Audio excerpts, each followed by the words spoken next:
class we started off with work, energy, and power.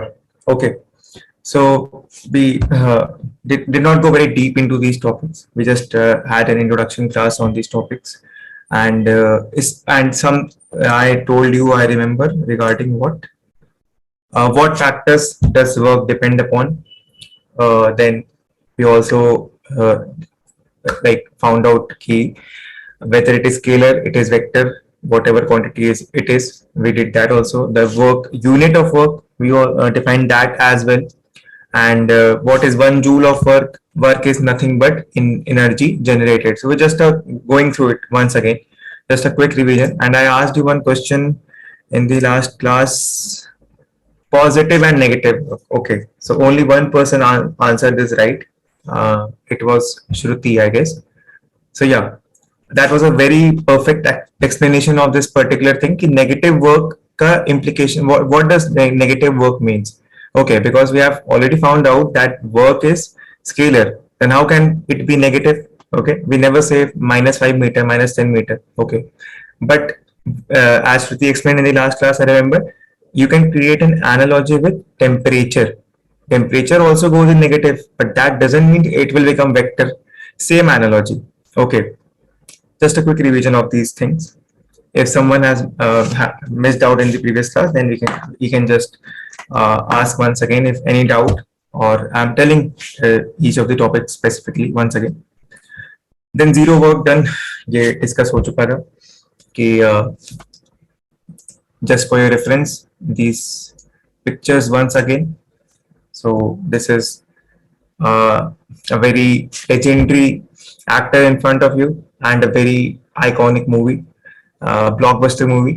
Okay, तो इसमें he did not do any work in terms of physics. He did not do any work. Okay, ये clear, अभी ये clear है सबको कि क्यों काम नहीं हुआ इस केस में? क्योंकि cos 90 is 0, because we always talk of this, that f into d, and f cos theta, the cosine component of force. Okay, that is the dot product में हम लोग लेते हैं वो चीज. डॉट प्रोडक्ट को कुछ जानना नहीं है डिटेल में, क्योंकि जरूरत है नहीं उसके मेरे ख्याल से, क्योंकि डॉट प्रोडक्ट हाँ नहीं जरूरत है, वो सिलेबस में होगा भी नहीं, बट ठीक है, ये जान लेना चाहिए कि कैसे ये जीरो हो गया इधर वर्क. एंड इसका सिंपल सा रीजन था कि फोर्स और डिस्प्लेसमेंट के बीच का जो एंगल था वो था 90 डिग्री, तो cos 90 is equal to 0. That is it. फिर ये भी एक पिक्चर के थ्रू हम लोगों ने समझा था यहाँ पे इस कॉन्सेप्ट को. So I don't think that we need to repeat these things once again, ये बहुत सिंपल सा ही था. Then work, energy and power. So yeah, positive, negative, zero work, either no force. अच्छा, अभी ये भी ऐसा नहीं है कि वर्क जीरो केवल एक ही केस में होगा. इस केस में या देखो, अगर फोर्स नहीं है या डिस्प्लेसमेंट नहीं है तो भी वर्क जीरो है. If you are pushing an object and it's not moving, that is it, work is zero. Displacement होना मैंडेटरी है. ओके, डिस्प्लेसमेंट होना मैंडेटरी है उस केस में. तो अगर फोर्स नहीं है, फोर्स है और डिस्प्लेसमेंट नहीं है, तो वर्क जीरो. डिस्प्लेसमेंट हो रहा है बट फोर्स नहीं है, ऐसा हो सकता है? कोई एग्जांपल है इसका?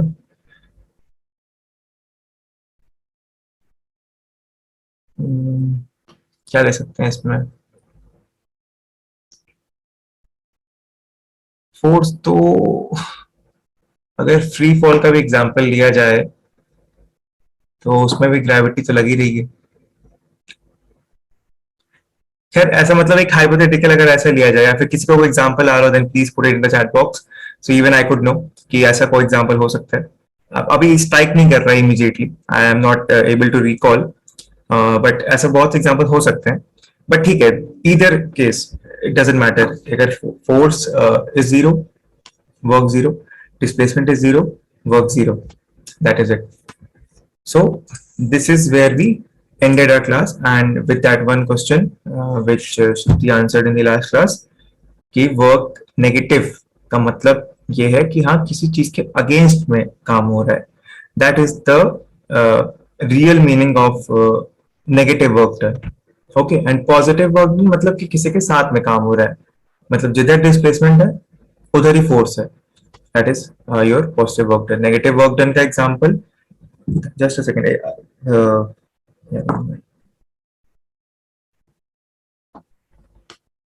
या सो सॉरी, हाँ, कहाँ थे? Positive work done, force displacement, negative work done, clear हो गया. फिर हम लोग ने ये बात की थी कि हाँ, अगर नेगेटिव वर्क डन हो रहा है इसका मतलब है कि वर्क डन हो रहा है बट किसी के अगेंस्ट हो रहा है, मतलब डिस्प्लेसमेंट के अगेंस्ट हो रहा है, मतलब फोर्स डिस्प्लेसमेंट ऑपोजिट एंगल्स में है. साथ में हो रहा है तो इसका एग्जांपल हम लोग, जैसे कि अगर हम किसी चीज को पुश कर रहे हैं, डिस्प्लेसमेंट भी उधर है, फोर्स भी उधर है, बस दैट इज इट, वो पॉजिटिव में रहेगा. एंड फॉर एग्जांपल अगर आप किसी चीज को ग्रेविटी के अगेंस्ट उठा रहे हो, ठीक, ग्रेविटेशनल फोर्स नीचे है, डिस्प्लेसमेंट ऊपर है, force into displacement angle, this is C, this is force, this is displacement, angle 180 degree.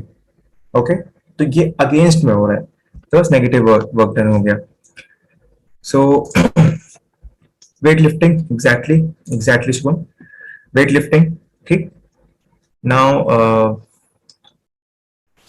we shall start with a new concept, kind of, not kind of, uh, completely similar to work, because you always say that energy is the ability to do work. Energy है तो ही आप काम कर सकते हैं, ये physics में भी ट्रू है एंड ऐसे रियल लाइफ में भी ट्रू है. तो I give you examples, I try to relate with real life concepts कि कैसे energy is the ability to do work. Okay, and वो याद है ना, एक क्या था, boost is the secret of my energy, ठीक. So that is the energy we are talking about. Energy होगी तो ही काम कर पाएंगे, ठीक. एनर्जी से ही वर्क होता है, वर्क से ही energy, both are inter related. Okay, for example if we take here,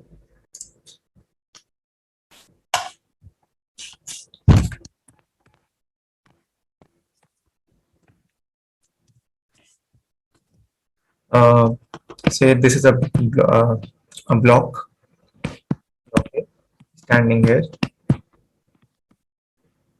and we have to displace this block for a distance of s. Okay, so now we'll apply some force. Force है, okay, force लगा,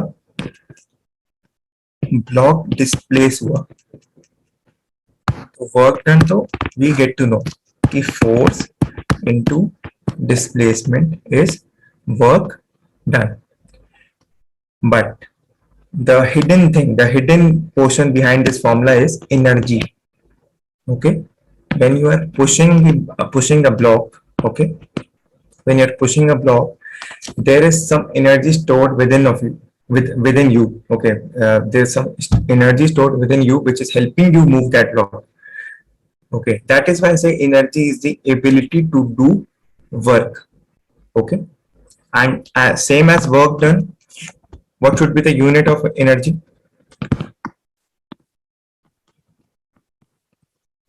Because both are same, we are, मतलब energy से ही हम work कर पा रहे हैं, energy नहीं होगी आप काम नहीं कर पाओगे. So what should be unit of energy? Joule, same as joules, ठीक. एंड इट डिपेंड्स कि जूल्स में है, अच्छा एक किलो जूल्स भी हो सकते हैं कभी, ठीक है, depending upon the amount of work, the amount of energy the thing is generating. Okay, अभी अगर 100 केजी का ब्लॉक है, ठीक, तो बहुत एनर्जी लगेगी उसको डिस्प्लेस करने में, लगेगी कि नहीं लगेगी? क्योंकि 100 केजी का ब्लॉक है, आपका खुद का वेट 80 है, एंड खुद का वेट 80 ना भी हो, अगर एक नॉर्मल 100 केजी का ब्लॉक रखा है, you won't be able to displace that block easily. You need extra energy, or you need extra people who will generate that extra energy. Okay, 2 people, 3 people, there might be any number of people. So that is the combined thing. They all will generate energy, and energy, that is work done, and that is very much sure कि दिख रहा है हमको यहाँ पे, force into displacement is work done. ठीक, so ये हो गया कि energy is the ability to do work. Joule. Okay, fine. Yes, yes, yes, Shubham. Thank you. So next, what other examples? I had this one question in my mind. suppose okay, if we take the example of coolie, okay, if we are taking the example of coolie, उस case में क्या होता है? Let us just try to analyze that particular thing. क्या ऐसा हो सकता है क्या कि वर्क डन जीरो हो लेकिन फिर भी एनर्जी लग रही है? ठीक, तो कूली वाला एग्जांपल में ऐसा होता है, ठीक है। लेकिन इसमें हम लोग we are talking more of you know energy in terms of the energy our body is generating, ठीक है। दैट इज ऑल्सो मतलब उसमें भी आ सकता है, that also comes under physics only, physics chemistry. But यहाँ पे बेसिकली हो क्या रहा है कि वर्क डन जीरो है क्योंकि 90 डिग्री पे है, ये देख सकते हैं हम लोग, ग्रेविटी नीचे है, ये इधर है 90 डिग्री, वर्क डन जीरो, ठीक है। बट एनर्जी यहाँ पे भी जनरेट हो रही है, तो इससे ये इंप्लाई नहीं करेंगे कि एनर्जी जनरेट नहीं हो रही है, ठीक है। Work done is the sorry energy is the ability to do work, work तो यहाँ पर भी हो रहा है, but that is more in the general terms जो हम लोग एनर्जी की बात कर रहे हैं, ठीक। यहाँ पे फिजिक्स टर्म्स में जो एनर्जीज हम लोग बात करते हैं बेसिकली, वो आपका आती है उसमें kinetic energy, potential energy, heat energy, electrostatic energy जो होती है, चार्जेस के थ्रू जो एनर्जी होती है, ठीक। तो इस केस में एनर्जी बिल्कुल कंज्यूम हो रही है, इसका मतलब ये नहीं कि एनर्जी नहीं कंज्यूम हो रही, एनर्जी यहाँ पे कंज्यूम हुई है, बट फिजिक्स के टर्म्स में यहाँ पे जीरो हो गई वो एनर्जी, उसको काउंट नहीं करेंगे। इसीलिए हमने बोला कि इन्होंने कोई काम नहीं किया है, क्योंकि क्योंकि फोर्स नीचे था, ये इधर था। तो according to laws of physics जब हमने डिराइव किया, जब साइंटिस्ट ने डिराइव किया, तो ये 90 डिग्री पे आया, जो कि बिल्कुल ही मतलब जीरो कर देगा इसको, तो बस इस केस में वर्क डन जीरो हो गया, ठीक है। तो एक ये केस हो सकता है, जैसे कि अगर दिमाग में आया कभी, जैसे मेरे दिमाग में आया कि क्या ऐसा होगा कि एनर्जी यूज ही नहीं हो रही यहाँ पे, ऐसा नहीं है। Energy is the ability to do work, exactly ऐसा कोई रिलेशन नहीं है कि work is always dependent on energy, it is just the ability, उसके वजह से आप कर पा रहे हो वर्क, वो एबल कर रही है आपको वर्क करने के लिए, that is what energy is. If someone has any counter to this thing or a better proof for this thing, then please write in the chat box, or ऐसा कुछ अगर या फिर कुछ न्यू थ्योरी हो, then also please if anyone wants to write anything in the chat box, कुछ ऐसा हो कि हाँ सर कि एनर्जी का ये यहाँ पे कुछ ऐसा मतलब वर्क एनर्जी के रिलेशन को और अच्छे से एक्सप्लेन करने के लिए, if there is something, there is some example which you have in your mind, then please write in the chat box. Till the time we'll move forward.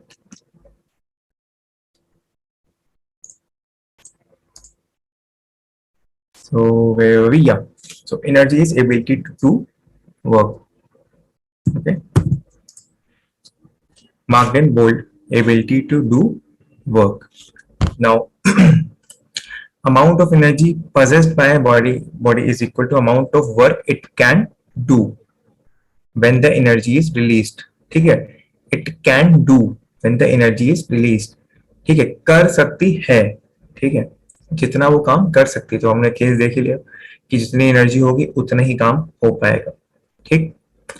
Now energy is scalar quantity, unit of energy is joule, ये पता है। Different forms of energy, kinetic, potential, chemical, heat, चार और भी होती हैं, बहुत तरीके की एनर्जी होती है फिजिक्स के टर्मिनोलॉजीज में, बट कॉन्सेप्ट सबका सेम है, ठीक, कुछ अलग नहीं हो जाएगा, कॉन्सेप्ट सबका सेम रहेगा, ठीक है।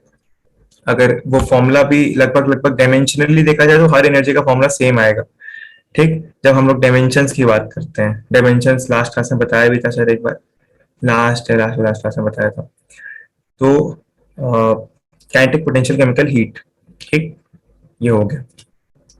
अभी देखते हैं आगे काइनेटिक एनर्जी, ठीक, क्योंकि अब इस चैप्टर में ना ज्यादा है नहीं, बेसिक फाउंडेशन कोर्स के हिसाब से देखा जाए तो कुछ है नहीं इस चैप्टर में ज्यादा। काइनेटिक एनर्जी है, फिर पोटेंशियल एनर्जी है, और फिर शायद एनर्जी कंजर्वेशन थ्योरम, तीन चीजें हैं, उसके बाद खत्म ये चैप्टर। मतलब बेसिकली क्लासिकल फिजिक्स खत्म है इसके बाद, उसके बाद क्लासिकल फिजिक्स का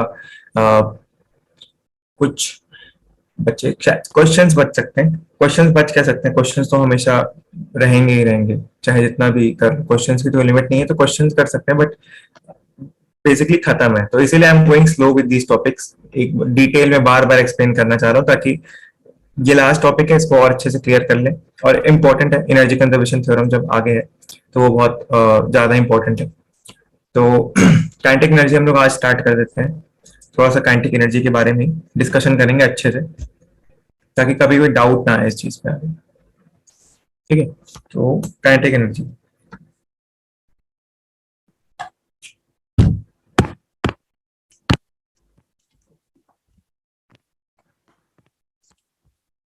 So, example, we can take an example for this thing also.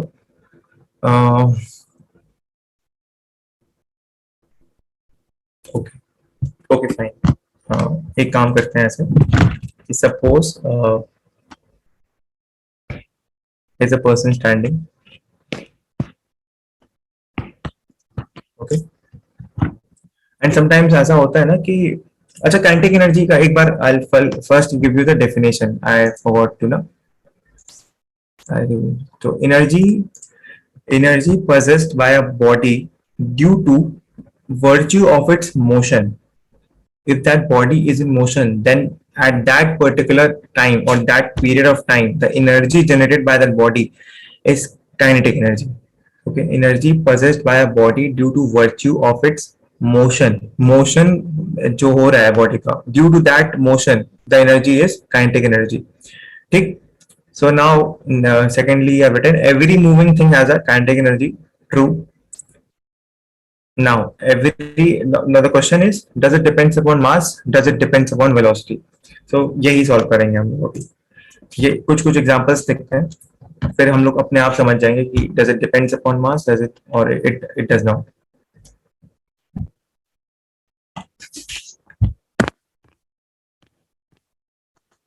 So for that, I have this example.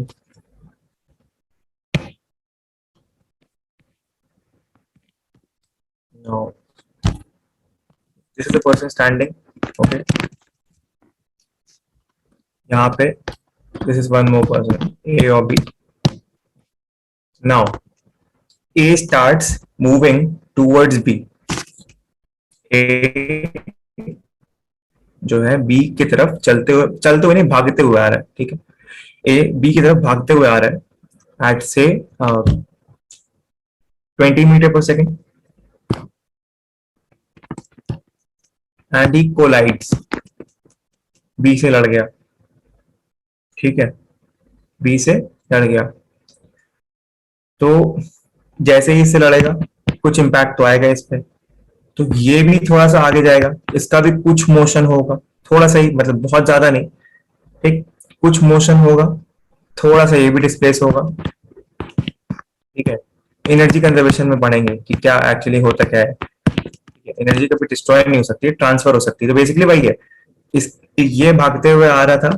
ठीक, इसने किसी स्पीड से आ रहा था, ये किसी इसने कुछ वर्क डन किया, एनर्जी कंज्यूम की, यहाँ तक भागने में वो एनर्जी इसको ट्रांसफर की, ये भी थोड़ा दूर जाके गिर गया या फिर गिरेगा, ये ऑब्वियसली गिरेगा। ठीक, तो मतलब कि ये हम कह सकते हैं कि जो हमारा वर्क डन है या जो हमारी एनर्जी है, ठीक, वो स्पीड पे तो डिपेंड करती है।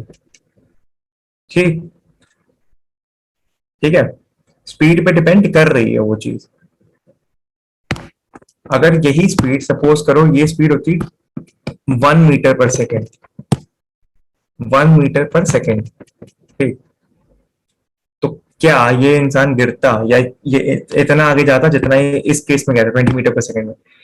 ये आता, एक तो 1 मीटर पर सेकेंड में इतना डिस्टेंस भी नहीं कवर होगा। ठीक है, 1 मीटर पर सेकेंड दिख ही रहा है कि 1 मीटर 1 सेकेंड में उतना ही कवर हो पाएगा, तो सपोज ये मतलब इतनी दूर से ही कर पाता है, तब इसको टक्कर देता कुछ नहीं होता, सिस्टम बैलेंस रहता है पूरा।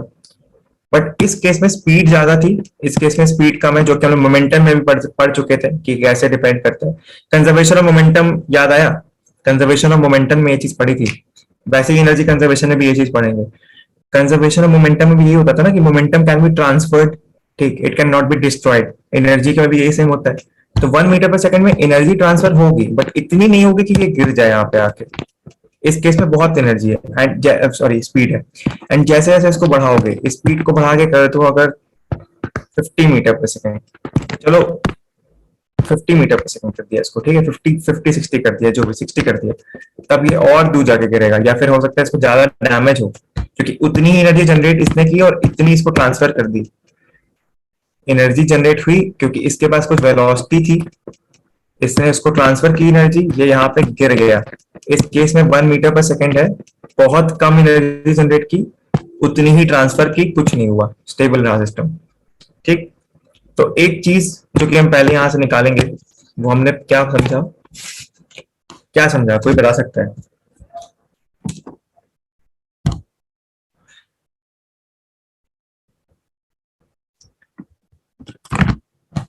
Someone can please write in the chat कि अभी तक जितना बताया है with reference to these things, person is running towards another person, he collides with that person, he falls at a certain distance, तो इससे क्या हम लोग निकाल पा रहे हैं, क्रक्स क्या है, मतलब बेसिकली एसेंस क्या है इस पूरे चीज के बीच में, क्या चीज यहाँ से हम ऐसे एक ऐसा क्या कीवर्ड निकाल सकते हैं यहाँ से जो बहुत इंपॉर्टेंट है, कि एनर्जी क्या है, किस पे डिपेंड कर रही है, depends upon, Shruti has written depends upon velocity, ठीक, mass and velocity she has written, okay, Shruti has written depends upon mass and velocity, तो ठीक है, गुड, बट अभी मास मैंने बताया नहीं है, बट ठीक है, one point is correct, both the points are right, but अभी मास बताया नहीं, तो ठीक है, चलो अब मास का भी एग्जांपल लेते हैं इधर, ठीक, this is person, this is person, चलो इसको क्लियर करते हैं, ये हो गया, ठीक है, ये एक इंसान खड़ा है, अब एक काम करते हैं, स्पीड को ना हम रखेंगे सेम, कितनी रखी थी हमने, 30 रखते हैं, चलो 30 या फिर 20, जो भी, 30 मीटर पर सेकेंड रखेंगे, बट अब क्या करते हैं, अब इंसान की जगह यहाँ पे एक ट्रक आ रही है,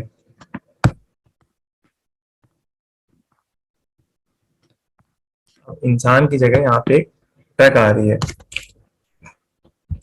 अब जो एनर्जी ट्रांसफर होगी, ठीक, पहली बात तो ट्रांसफर होगी, लेकिन उसके बाद ये इंसान नहीं बचेगा, गारंटीड है, कोई चांस नहीं बचने का, क्योंकि एनर्जी एक मोमेंटम दिख रहा है यहाँ पे, मास इतना ज्यादा इस ट्रक का होगा, वेलोसिटी भी कंपेरेटिवली ज्यादा है, ठीक, तो उतनी एनर्जी ट्रांसफर होगी, ये उससे भी दूर जाके गिरेगा, एनर्जी ट्रांसफर होगी, and probably this person won't survive, he will succumb to the injuries, ठीक, तो अब दूसरा चीज यहाँ पे क्या है, what we can say is,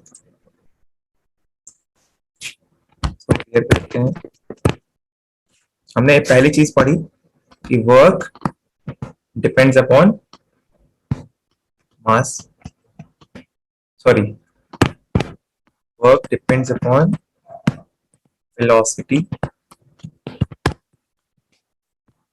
then work depends upon mass, clear, work is dependent upon velocity, work is dependent upon mass, ठीक, वर्क इन दोनों पे डिपेंड कर रहा है, ठीक है, और ये वर्क क्या है, इसको एनर्जी भी बोल सकते हो, कि we know that energy is ability to work, kind of related ही है दोनों, और एनर्जी को भी अगर नहीं बोलना है तो काइनेटिक एनर्जी बोल सकते हो, क्योंकि ये by virtue of the motion हो रहा है, अगर ये इंसान या ये इंसान और ट्रक मूव नहीं कर रहे होते तो एनर्जी जनरेट होती, नहीं होती, जनरेट कुछ कुछ एनर्जी होगी, लेकिन वो काइनेटिक एनर्जी नहीं होती, फिर काइनेटिक एनर्जी में भी आप स्टडीड कि वो by virtue of its motion होती है, बॉडी मोशन में होना जरूरी है, ठीक, तो अगर हम चाहें तो इस वर्क को एनर्जी बोलें या इस एनर्जी को काइनेटिक एनर्जी बोलें, एवरीथिंग इज सेम, तो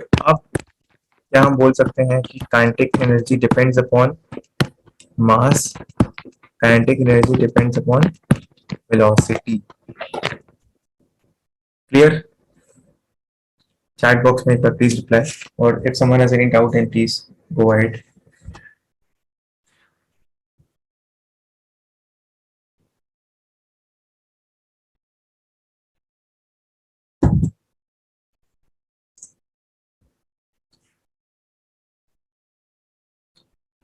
ओके फाइन, थैंक यू, तो kinetic energy depends upon mass, kinetic energy depends upon velocity. ठीक, इसको अब करते हैं, अब इसको याद रखेंगे, अभी भूलेंगे नहीं इसको, फिर आगे डेरिवेशन एक है, आई डू दैट। तो क्लियर हो गया कि जब तक मोशन है बॉडी का, काइनेटिक एनर्जी है, there is kinetic energy, every moving thing has a kinetic energy, it depends upon mass, it depends upon velocity. ये भी क्लियर हो गया। ठीक, अभी तक ये सब क्लियर कि मास पे डिपेंड कर रहा है, वेलोसिटी पे डिपेंड कर रहा है, काइनेटिक एनर्जी, काइनेटिक एनर्जी दोनों पे डिपेंडेंट है। ये क्लियर, ये क्वेश्चन अब दिमाग में नहीं आएगा। ठीक, नेक्स्ट देखते हैं। तो फिर से कुछ टर्मिनोलॉजीज है, डेरिवेशन से पहले हम लोग ये देख लेते हैं, फिर डेरिवेशन में और आसानी हो जाएगी। तो उसके पहले और भी एग्जांपल ले सकते हैं।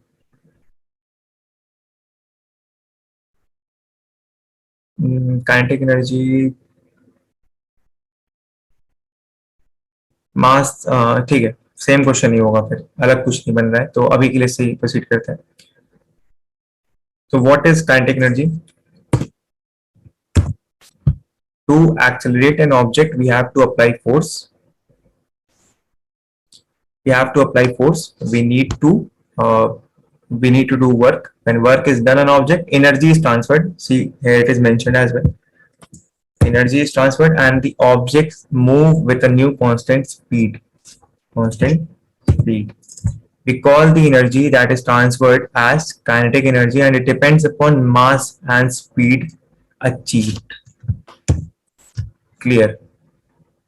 पिछला जो पढ़ा था स्लाइड में अभी, पूरा एक स्टेटमेंट में क्लियर, सबको क्लियर? एक ऑब्जेक्ट को एक्सलेट करने के लिए फोर्स लगाना पड़ता है, फोर्स लगाते हैं तो वर्क होता है, सिंपल है, work depends on force and displacement.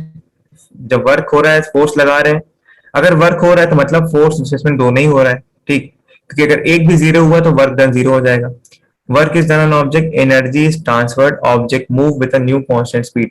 Energy transferred वाला जो कॉन्सेप्ट है, बहुत अच्छे से एनर्जी कंजर्वेशन थ्योरम में पढ़ेंगे कि कैसे एनर्जी वाला जो कॉन्सेप्ट है क्लियर हो जाएगा हमेशा के लिए। ठीक, we call the energy that is transferred kinetic energy and it depends upon mass and speed achieved. Okay, fine, ये चीज होगी। So now ये हो गया, so now we can go with the derivation, ताकि हम लोग एक बेसिक फॉर्मूला निकाल पाए कि एक्चुअली में कैसे हो रहा है ये कहाँ से आया है, क्योंकि as I have already told you, ये सब इंटरकनेक्टेड है।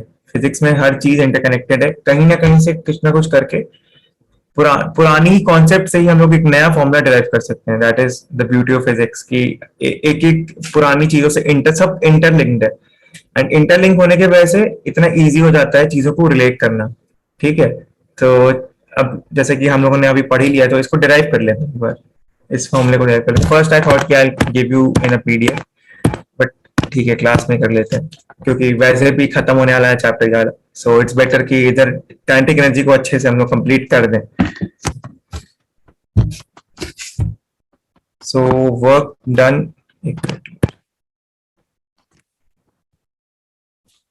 Okay, fine. Work done is equals to force into displacement. इसमें कोई किसी को दिक्कत नहीं होनी चाहिए प्रॉब्ली। ठीक, इजी है, ये हमको पता ही है, ये फॉर्मूला हमको पता है, हम देख चुके हैं प्रीवियस क्लास में कि work done is force into displacement. ठीक, अब इस फॉर्मूले को तोड़ते हैं थोड़ा सा, and let's see where do we reach. ठीक, सबसे पहले तो हमने ये बोला था कि हाँ, kinetic energy, work done is energy. Okay, work done is energy, ठीक है, एंड हमको निकालना है कि काइनेटिक एनर्जी का क्या रिलेशन है। ठीक, क्योंकि एनर्जी तो सारी हो सकती है, तो काइनेटिक एनर्जी कैसे निकलेगी यहाँ से, उसका क्या फॉर्मूला है? The energy which is possessed by a body due to virtue of its motion. Okay, so क्या कर सकते हैं यहाँ पे, इसको तोड़ेंगे अगर इस फॉर्मूले को, तो F और S दो टर्म्स दिख रहे हैं। ठीक, अब एफ क्या होता है, मास इनटू एक्सेलरेशन। एंड यहाँ पे तो बिल्कुल वैलिड है क्योंकि हम लोग काइनेटिक एनर्जी की बात कर रहे हैं, तो सिंपल बात है कि कोई चीज है जिसके पास मास भी है और एक्सेलरेशन भी है, मास भी है और एक्सेलरेशन भी है, कांस्टेंट एक्सेलरेशन है, याद रखना कांस्टेंट एक्सेलरेशन है, मतलब यूनिफॉर्म है, ठीक। तो मतलब कि यहाँ काइनेटिक एनर्जी की बात हो रही है, तभी ये चीज यहाँ पे ला सकते हैं हम लोग, ठीक। अब work done is equal to F into S, M A S, इतना इतना क्लियर, ठीक है, एम ए इंटू एस। अब फोर्स पता चल गया, डिस्प्लेसमेंट निकालना है, तो डिस्प्लेसमेंट कहां से ले सकते हैं, ये मैं लिख दे रहा हूँ,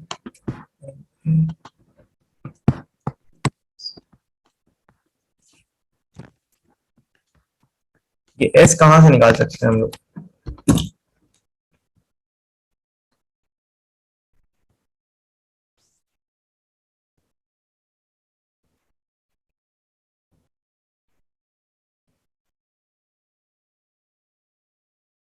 किसी को आइडिया है कुछ, कुछ पढ़ा था हम लोगों ने इक्वेशंस ऑफ मोशन करके।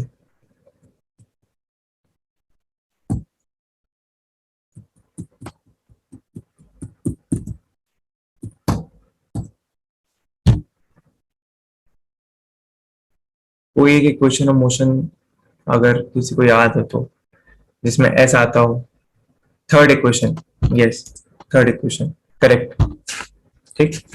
Work done is equals to M A into S, S कहाँ से आएगा, हमारा आएगा V square is equals to U square plus two A S. लेकिन हमको एक चीज याद है कि ये इक्वेशन ऑफ मोशन कब यूज हो सकती है, जब मोशन वन डिमेंशनल हो और एक्सेलरेशन कांस्टेंट हो। तो यहाँ पे तो हमने बता ही दिया कि एक्सेलरेशन कांस्टेंट है, मतलब कि यहाँ पे आप अप्लाई कर सकते हैं, ठीक। आइडियल कंडीशंस हमने लेके चली है ताकि फॉर्मूला डिराइव हो जाए, तो ये अप्लाई कर सकते हैं हम लोग यहाँ पर भी, ठीक।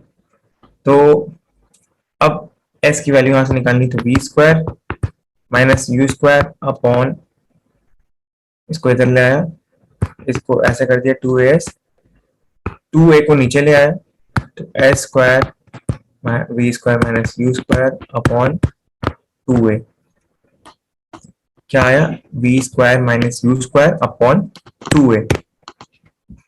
तो फिर से एक बार एम ए इंटू एस, तो एस की वैल्यू मिल चुकी है V square minus U square upon two A, A cancel, clear. अब जहां पे हम लोगों ने, चलो हमने ये चीज बताई नहीं थी, एक चीज कर देते हैं, इनिशियल वेलोसिटी हमने जीरो मानी थी, ठीक। अब बता दे रहे हैं, इनिशियल वेलोसिटी हमने जीरो मानी थी, तो मतलब कि work done is equal to क्या आया, one by two M into V square. Initial क्योंकि हमने जीरो ली थी, क्योंकि बॉडी रेस्ट पे है तो इनिशियल जीरो ही लेंगे, ये हम लोग पढ़ ही चुके हैं, इनिशियल जीरो ली थी, ओके। तो अब फॉर्मूला आ गया ये, and what we have studied, this is energy, and further after bifurcation we can say this is kinetic energy because यहाँ पे वर्क जो हो रहा है by the virtue of the body's motion हो रहा है, तो kinetic energy is equal to half of M V square, ठीक है, क्लियर।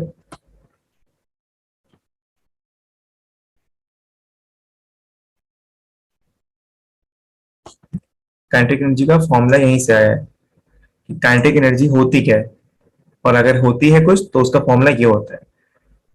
इस फॉर्मूले की कुछ लिमिटेशंस हो सकती हैं, किसी को कुछ आइडिया है, कोई लिमिटेशंस इस फॉर्मूले की, काइनेटिक एनर्जी बराबर हाफ एम वी स्क्वायर, क्या लिमिटेशंस हो सकती है इस फॉर्मूले की, वैसे तो कोई लिमिटेशन नहीं है इसकी, बट अगर किसी के दिमाग में है कुछ प्लीज बताए। हाँ वी कांट, वो बस वही सिंपल है, वही चीज है, v कांट भी जीरो, और m तो अभी जीरो हो ही नहीं सकता है, तो बस v कांट भी जीरो, तो वरना काइनेटिक एनर्जी तो निकलेगी नहीं। तो लिमिटेशन क्या है इसको, मतलब वैसे अगर देखा जाए पुट करके, तो पुट करोगे जीरो तो काइनेटिक एनर्जी जीरो आ जाएगी, तो मतलब बॉडी मूव ही नहीं कर रही है, ठीक। क्योंकि ऐसा तो अगर हम कभी बोल दें कि काइनेटिक एनर्जी जीरो है, चलो इसको एक क्वेश्चन बना देते हैं। If say that kinetic energy of a body is zero, choose the correct options। ए में सपोज दे दिया कि मास इज जीरो, बी में वेलोसिटी इज जीरो, सी में momentum is zero,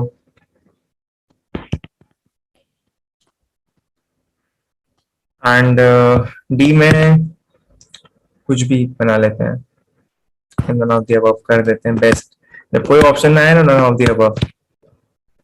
okay fine. तो अभी क्या लगता है क्या हो सकता है? पहला हो सकता है? पहला हो ही नहीं सकता कभी भी, वहां जीरो होगा नहीं। वेलोसिटी जीरो हो सकती है? बिल्कुल हो सकती है। मोमेंटम का चक्कर यहाँ पे है। अच्छा एक चीज, इस फॉर्मूले को अगर तोड़ा जाए तो एक चीज और है इसमें, जो कि शायद नोटिस की होगी सबने, M V square, half M V into V, तो हाफ पी इंटू वी। ये नोटिस किया किसी ने? ये समझ में आया क्या?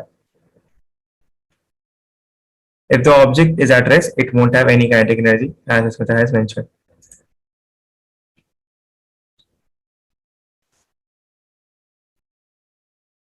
तो ये चीज दिख गई सबको, ठीक। एंड अगर, अच्छा हाँ, ऑप्शंस क्या थे, एक मिनट बता दे रहा हूँ, ए बी सी और डी। हाँ, mass zero, velocity zero, momentum zero, और none of the above, the best option you can ever tick, जो कि हम लोग कर रहे हैं मॉक टेस्ट में। Okay see, fine, jokes apart. अब यहाँ पे चूज द ऑप्शन, हाँ sorry, I did not see the answer at that time. Yeah, please choose the correct options.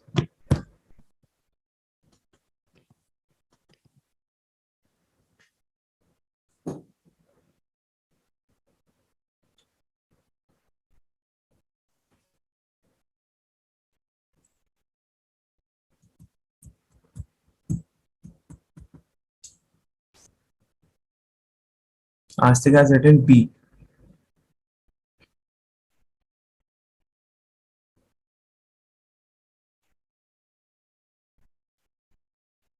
Can you please answer anyone this one? This question. Choose the correct options. B. Oh,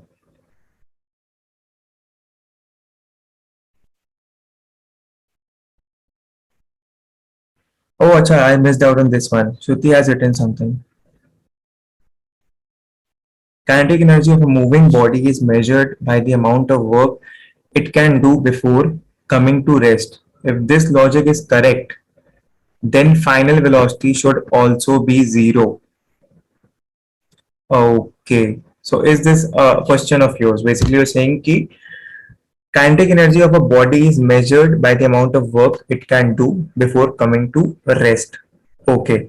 But Shruti, I have this one counter for you, thing for you. In physics, when we deal with things, so do we ever take the velocity as zero? Just don't go by the definition. Just go by the concepts which we have studied previously in physics. Whenever we have taken such examples, for example, if we are throwing something, if we are if we are dropping something, do we ever take that velocity as something? No, we take that as zero only, right? And when we are talking about the final velocity, then take the example of free fall, as we have discussed that earlier also. whenever an object is thrown from the top, so u is 0. And if you, I'm very much sure that you know physics very well. So you must have studied whenever that object hits the ground. Okay. So we also know that is coming to rest. Okay. That is coming to rest. Initially, finally, it will come to rest. But the moment it hits the ground, do we ever say that the velocity is 0? And we have that formula as well for that particular thing, that when just what do we say that velocity of strike, velocity of hitting the ground. Okay, there are some questions on this thing as well. So we do not go by the general definition. Okay, that, like for example, you've written in this key before coming to rest. Okay, so if coming to rest, we take this particular expression in here, then you are very much right. But this is not logically, this is technically correct. Ki coming to rest, we are taking that ki haan, chalo start. That is very much simple. Ki if you are moving, okay, if you just started, so initial is 0. When you stop, your final is 0. But if you take the examples which we have discussed previously, अगर एक ball को गिरा रहे हो आप, it's striking the ground, कुछ velocity से strike कर रहा है, वैसे ही same goes in the kinetic energy as well. So before rest, ठीक है. Just before coming to rest, I'm just talking about the case just before coming to rest. Okay, if you have this query, then I'm just asking you one thing. Just before coming to rest, what would be the velocity? That would be according to the formula, right? The kinetic energy, that would be according to the formula. But if you are seeking for the moment it comes to rest, the exact moment it comes to rest, then yes, technically you can go by the definition. Yes, it would be 0. I hope your doubt is clear.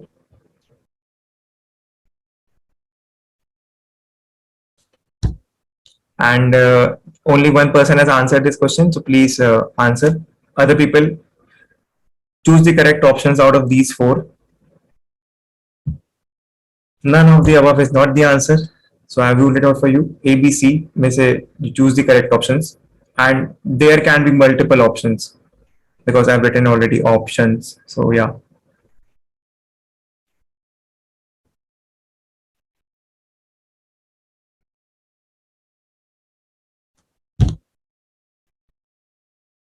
Can we go with B also this time?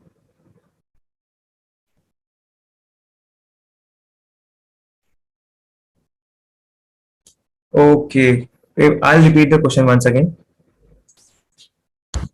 See, kinetic energy. Okay, kinetic energy.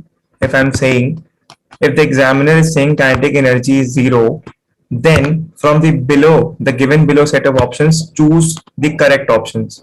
Option A, mass is 0. Option B, velocity is 0. Option C, momentum is 0. Option D, none of the above.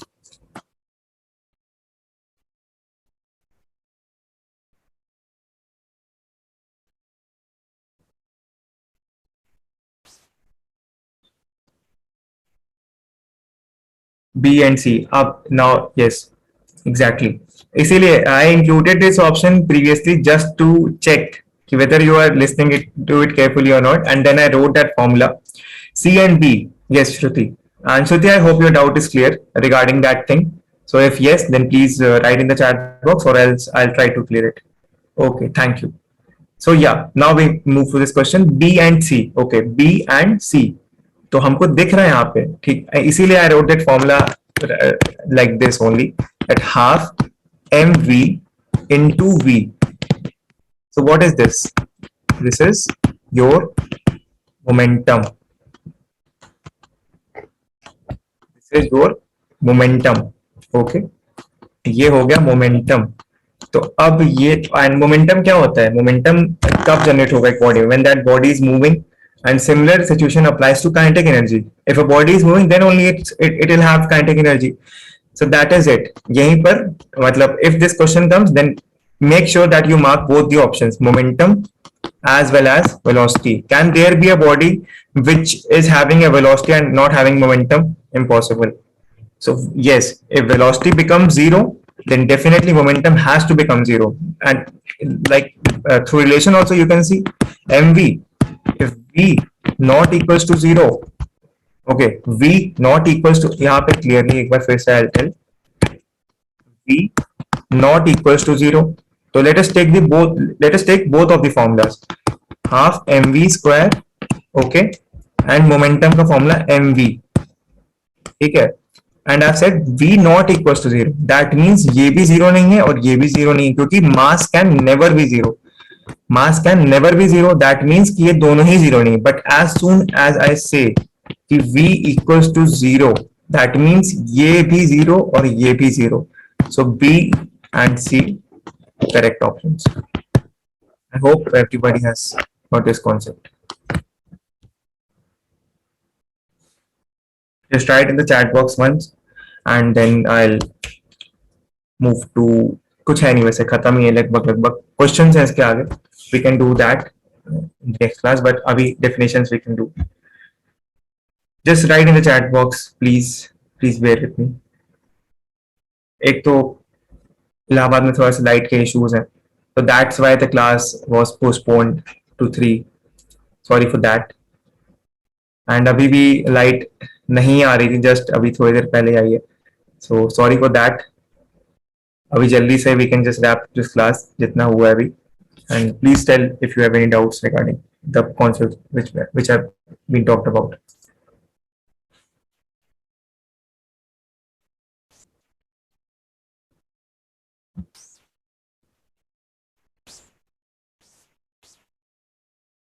Okay, fine. So where were we? Yep. So yeah, चलो अब कुछ definitions जो कि जरूरी है. Kinetic energy of an object is the measure of the work of an object by the virtue of its motion. और question बन सकते हैं यहाँ से. Virtue of its motion. Okay. So can we relate inertia with this somehow?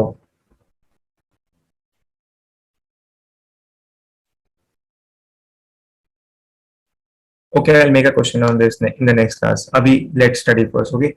So kinetic energy is a scalar quantity, very well known to everybody. Scalar quantity.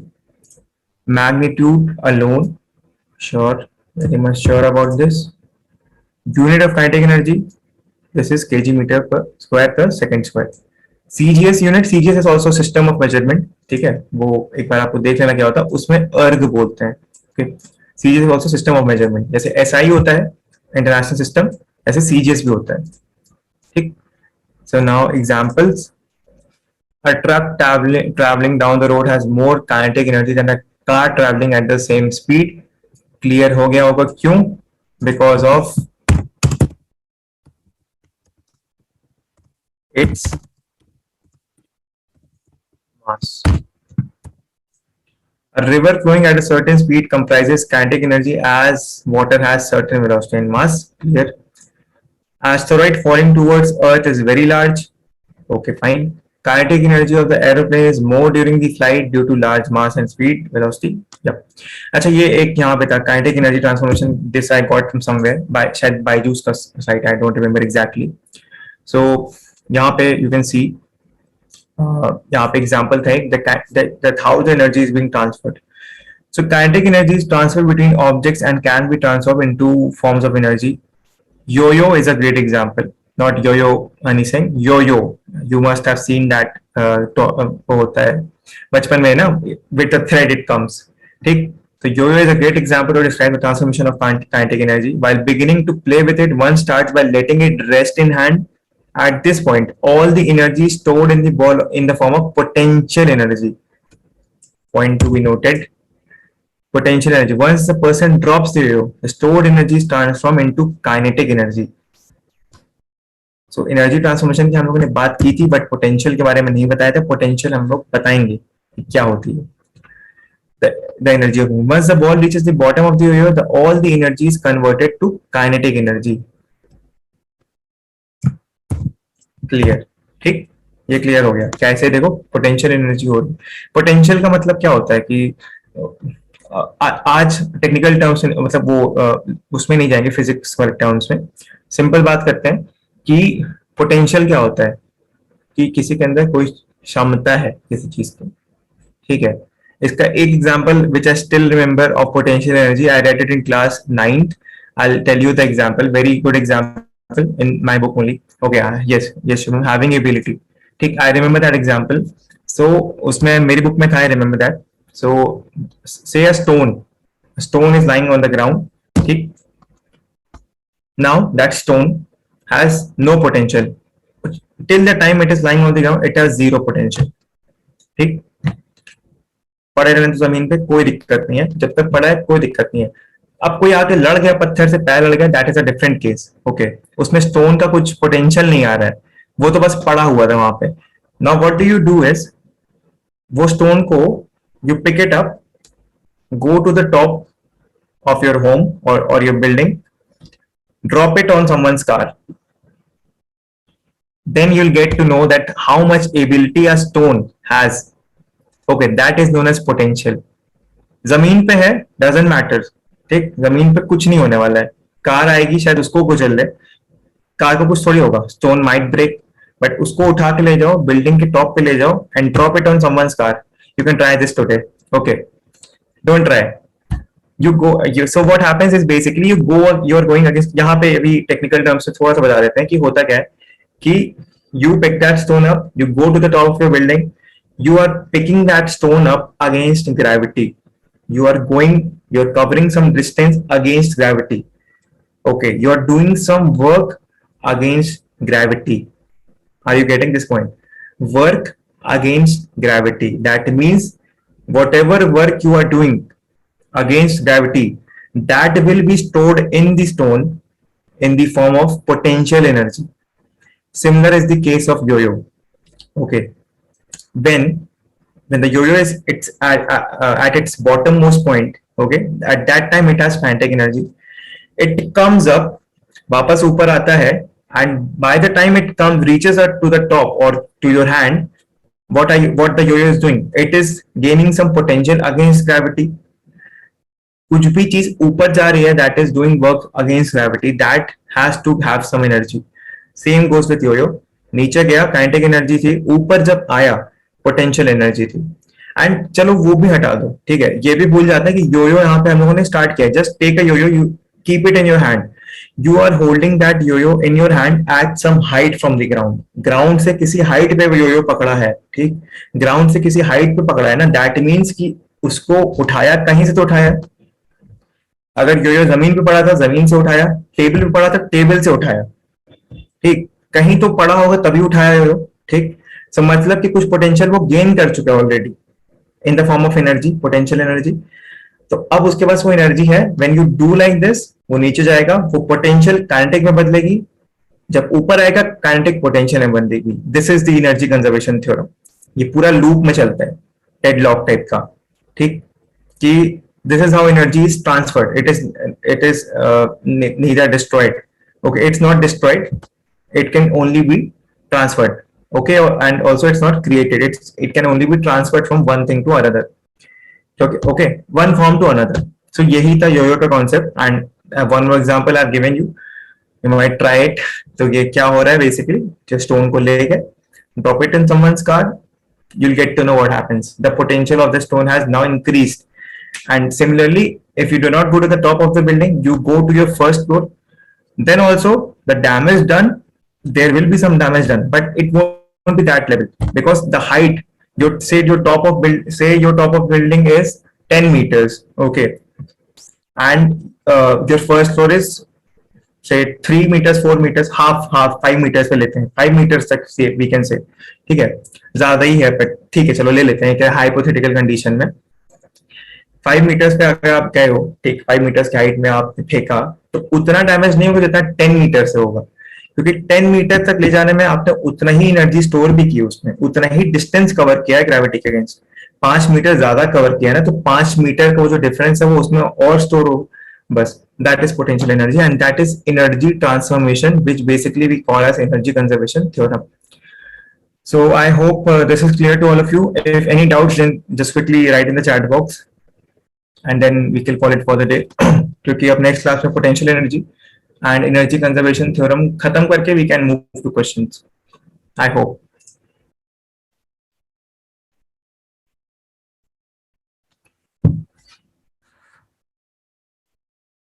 Okay, okay fine. And किसी को doubts है examples, जैसे कि some people have texted me previously also कि इसके कुछ examples चाहिए, ठीक। तो एग्जांपल्स अगर लग रहा है कि कम लग रहे हैं या फिर इससे एग्जांपल समझ में नहीं आ रहा है, तो चैट में you can text me, I will give you an example, एक रियल लाइफ एग्जांपल से, या फिर in the next class also I can tell, no no issues in that. So thank you everyone. अब इस chapter में ज्यादा कुछ है नहीं, so we can call it for the day. और क्योंकि एक्सटेंड करने की कोई जरूरत है नहीं, you have other things to study as well. And ये बहुत ही क्लासिकल फिजिक्स मुझे तो लगता है कि सबसे आसान टॉपिक है फिजिक्स का। मतलब I prefer classical physics and easily, क्योंकि इसको रियल लाइफ से बहुत इजीली रिलेट हो जाता है। सो इसीलिए इसको ओवर एक्सटेंड या एक्सटेंड नहीं करते। नेक्स्ट क्लास में भी धीरे धीरे पोटेंशियल एनर्जी खत्म करके ये चैप्टर खत्म हो जाएगा, फिर हम लोग डाउट्स पे और इन सब चीजों पे, क्वेश्चंस पे बेसिकली फोकस करेंगे, क्योंकि क्वेश्चंस मेरे लिए भी बेनिफिशियल होंगे and for you as well. Thank you everyone.